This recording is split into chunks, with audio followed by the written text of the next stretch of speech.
Well, welcome back everyone. So on today's video, we're going to be refurbishing some of our gardening tools. They get left out during the season and the sun and the rain and everything starts to beat up the handles. I've already cleaned some of these up. They weren't in too bad a shape.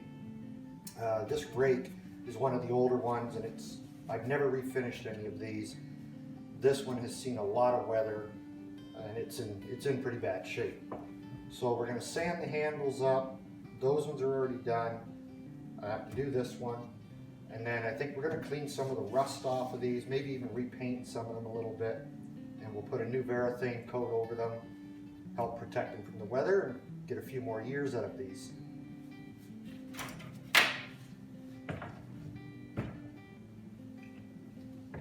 So we're just using 100 grit sandpaper, especially on these ones that are, this one's weather cracked and stuff pretty bad. We're starting to get splinters off of this one. Some of the other ones were just the finish had gone, but the handles were still in really good shape. And I'm not replacing tools until they're wore out, broke, don't work anymore.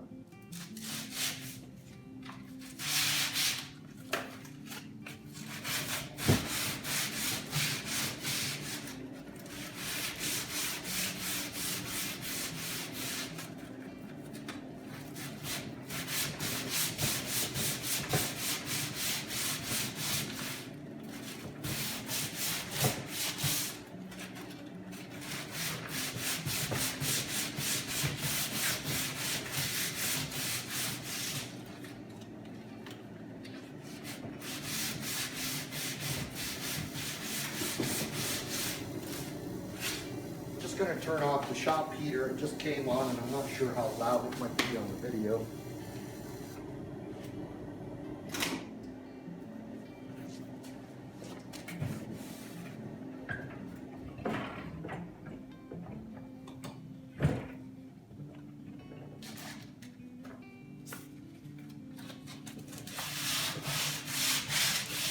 This handle's really rough the lower we get on it.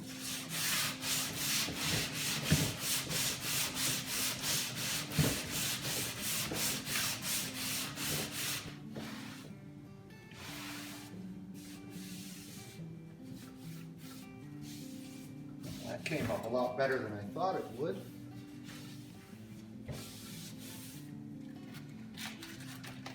If you've got one of those orbital sanders, this is one of the pads off of them, and when they wear out, the hook and loop system on them sometimes lets go and the disc just flies off your sander, but the sandpaper itself is still good. I don't throw them out right away. If they work good, just keep them around, and when you got to sand something, you can still use them.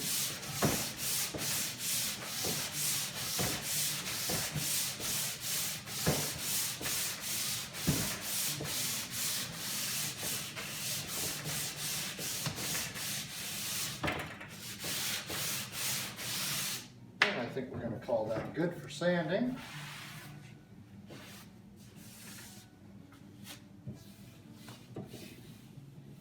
Not bad at all.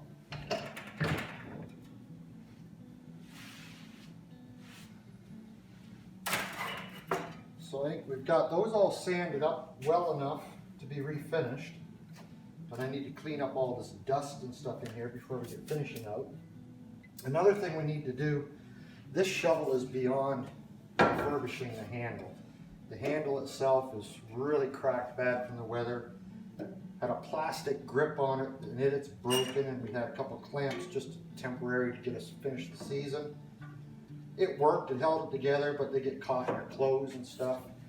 And the end of the shovel is, the corners are all rolled over and whatnot, so we'll straighten that out. Probably have to cut some material off of it to straighten it out again. The edge is starting to roll over on it. So an odd Christmas present. Someone one year gave me a new handle, longer than the original, but I kept it obviously and figured someday one of these tools will need a new handle, and it's going to be this shovel.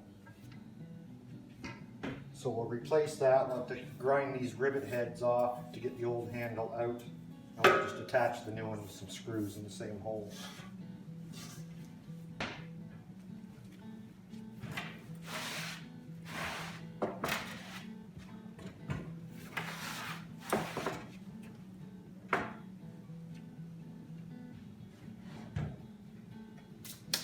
All we're using is some exterior grade water-based Varathane.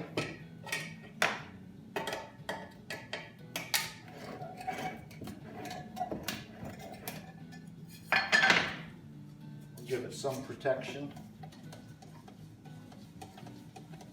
Well, if you've ever done anything with Varathane, you want to stir it gently. You don't want to create bubbles and stuff in it, because those bubbles will show up in the finish. These are only garden tools, but still want to try and do a nice job.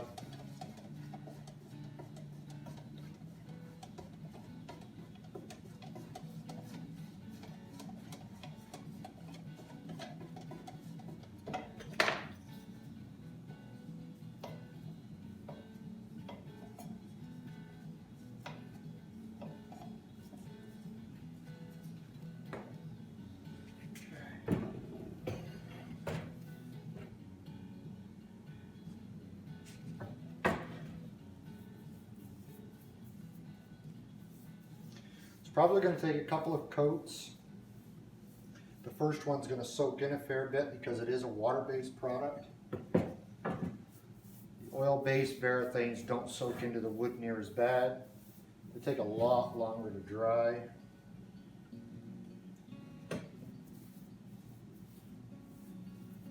I'm not worried about the discoloration that there may be on the wood.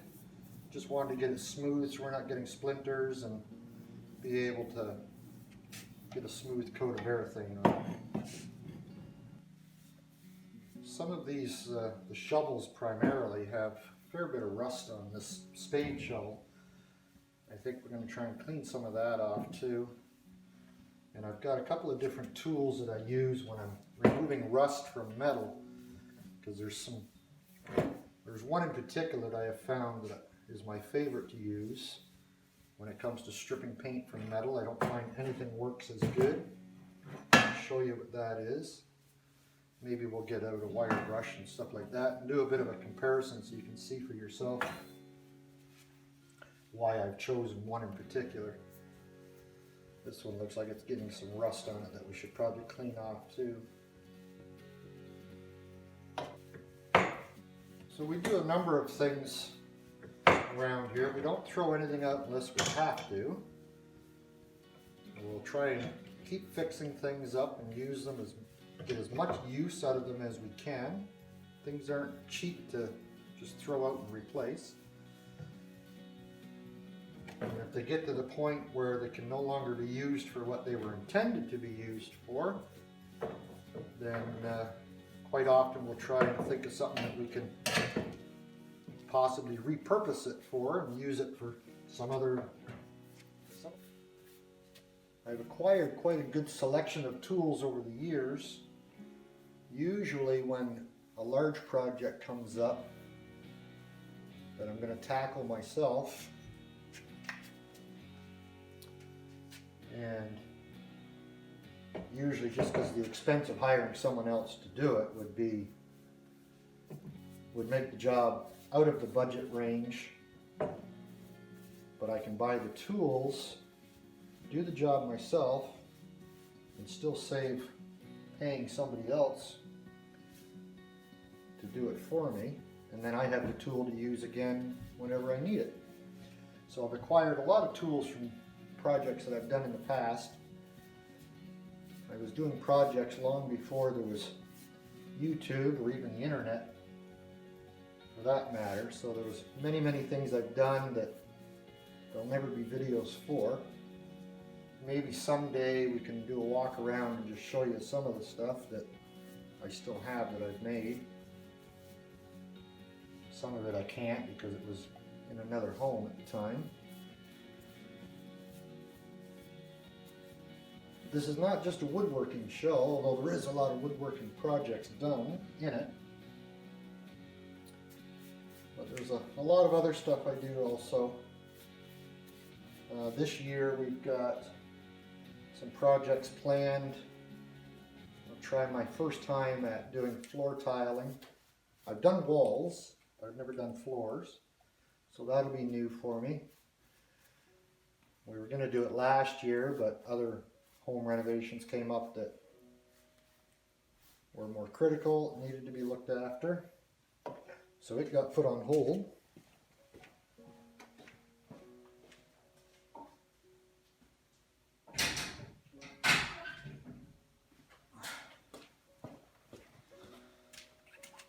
So maybe we'll get to the floor this year. Get some painting done on it afterwards too. A lot of rust on the metal parts of the handle and whatnot. Hopefully I remembered to push the record button. I've done that before during the video and forgot to hit the record button on it. I'm not a very technical person when it comes to computers and stuff anyhow.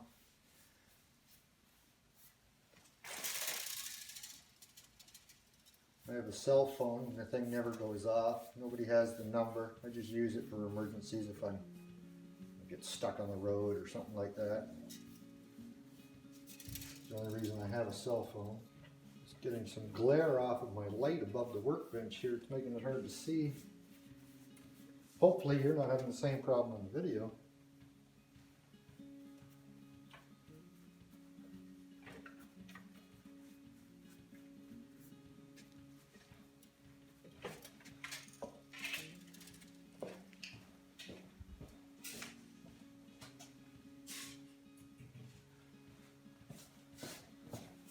Okay, that'll do that for now. I'll have to get to work on that other shovel. Some water here.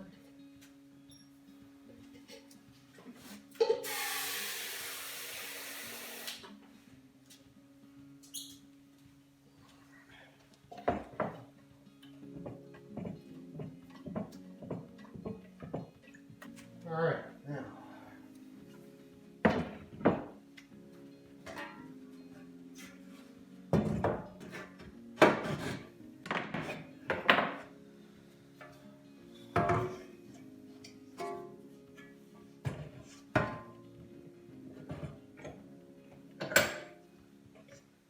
I'm not sure what we want to use to grind those off. We'll come back and I'll grind these off, get the handle off of there, and then we'll come back. Okay, so we're back. We've ground those rivets off. I used a punch and a hammer and I drove the rest of the nail portion of the rivets into the wood handle so we could slide this off the handle. I'm just going to turn that shop heater off one more time.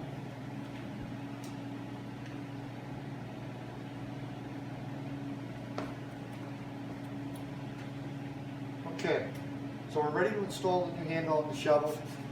The ends that were rolled over, I've hammered those back out flat, and the edge was starting to roll over just a little bit. I just hammered that flat again.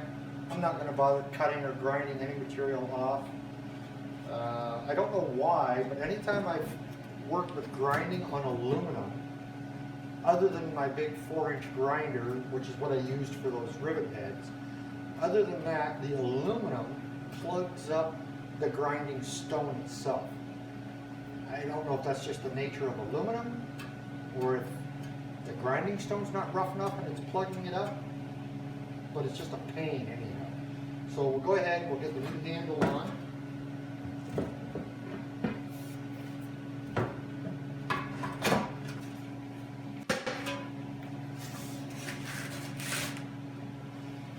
That's going to work good there. I'm going to pre-drill some holes because this new handle is hardwood. So we're just going to pre-drill some holes for the screws.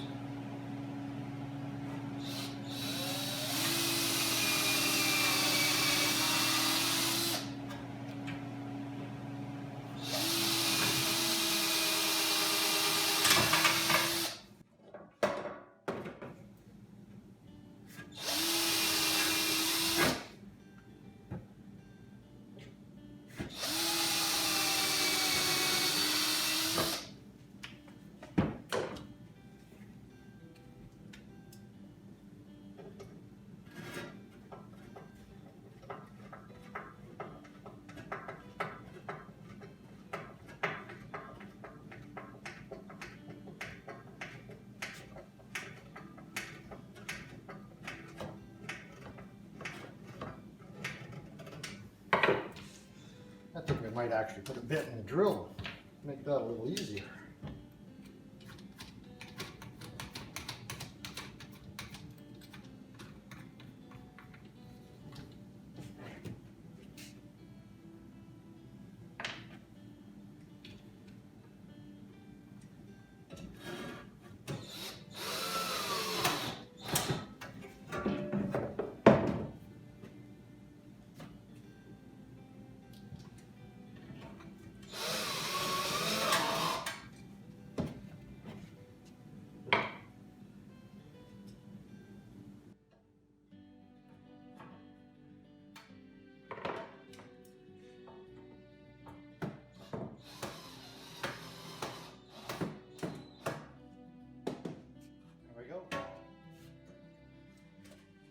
Now that handle is about 16 inches longer than the original handle, but I think that's going to be good. It gives me a little more leverage for lifting.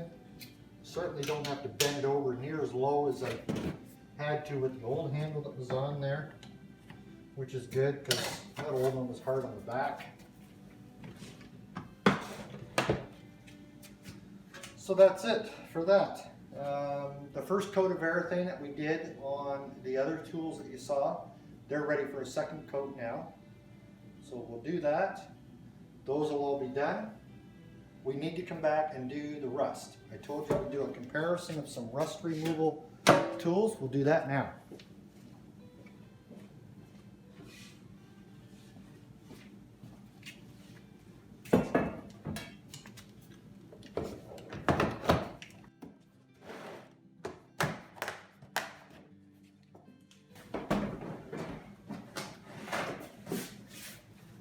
Cordless drill is just about dead, so we're going to go to an electric one for this anyhow.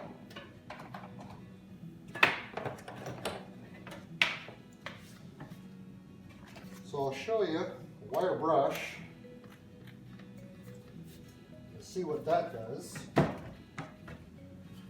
Obviously we're going to save my best till last, the one that's my favorite. We'll put this in the clamp or in the vise just so it doesn't want to move around on us. And hopefully that shows up in the video. And make sure I push the record button. Yeah, we are recording. Let's get some safety glasses on for this because I have seen wires fly out of these things.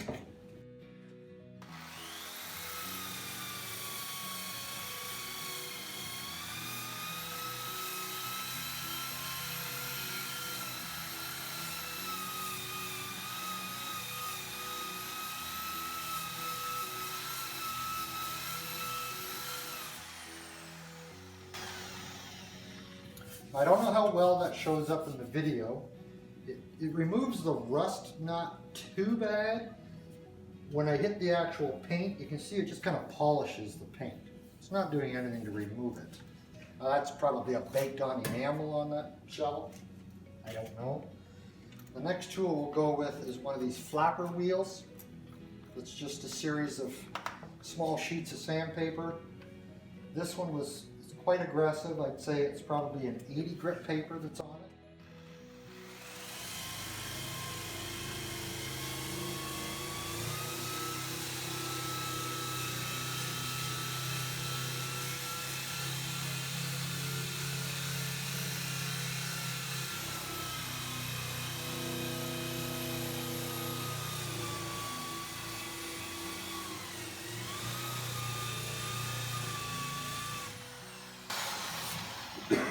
Excuse me. Now that's doing a far better job than the wire brush did. It's actually not stripping it off too bad. Even when I got into the paint, it's stripping the paint fairly quick. And I have found them quite useful. But they wear out much faster than this guy. This is my favorite. Now this is a carbide wheel. First showed up on the market, I'm going to say back in the mid-80s, early 80s, and I believe at the time it was produced by Black & Decker, and they came out with this. They had a whole tool that was designed for this, and they called it a work wheel. It's some sort of a carbon material. It's not rough, like I can run my hand over that and it's not rough on your hand at all. You do want to wear safety glasses with it because these bits and pieces break off of this wheel, that's how they wear down. The tool is no longer made, but companies have made these wheels now with just a shaft on it that you can put in any drill. This is a single disc. They make them as a double wide disc also. I've seen those in stores, and they're incredible for if you're just stripping rust or paint off of metal.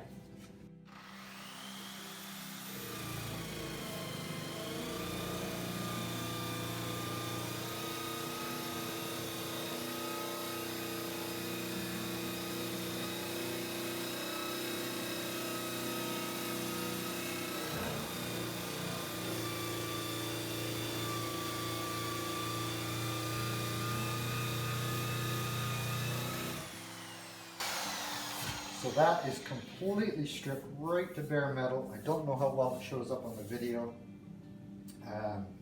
but there's no paint, no rust left there at all. I'll come up to an area where there's no rust, it's just paint, and you'll see how easy this strips this. Even if this is enamel, it's baked on. You'll see how easy it takes it off.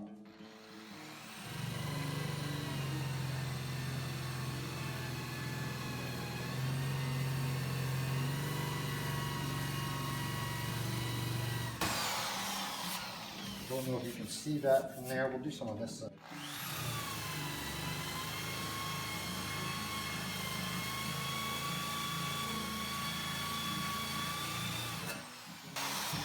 It's like brand new bare metal. Doesn't take a lot of pressure, doesn't take a lot of speed. You want this tool to work slowly, and it takes it off so nicely. Definitely my favorite. Long lasting, much longer than your flapper type wheel. Inexpensive. I think this wheel is $10 for this wheel, and it'll do a lot of work for you for $10. I've used these stripping paint on automobiles, baked on finishes. I have an old car that I sometimes work on. You'll see that in some videos later on. And when I got the car, the trunk was caked on undercoating that somebody had put in, and I wanted to strip all that to repaint the trunk. Took a long time. I started with a wire brush to get the heaviness of it off, because that type of material, undercoating material, will plug one of these wheels up. But once I got the heavy material off with a wire brush and it was down to the film that was on the metal, I went through, I think, 2 of these wheels and stripped the entire trunk of the old car. And they're big trunks. So we'll stop there for today. I'm just going to finish cleaning this up, do some painting on these garden tools. They'll be ready to put away in the shed for next year. Thank you for watching.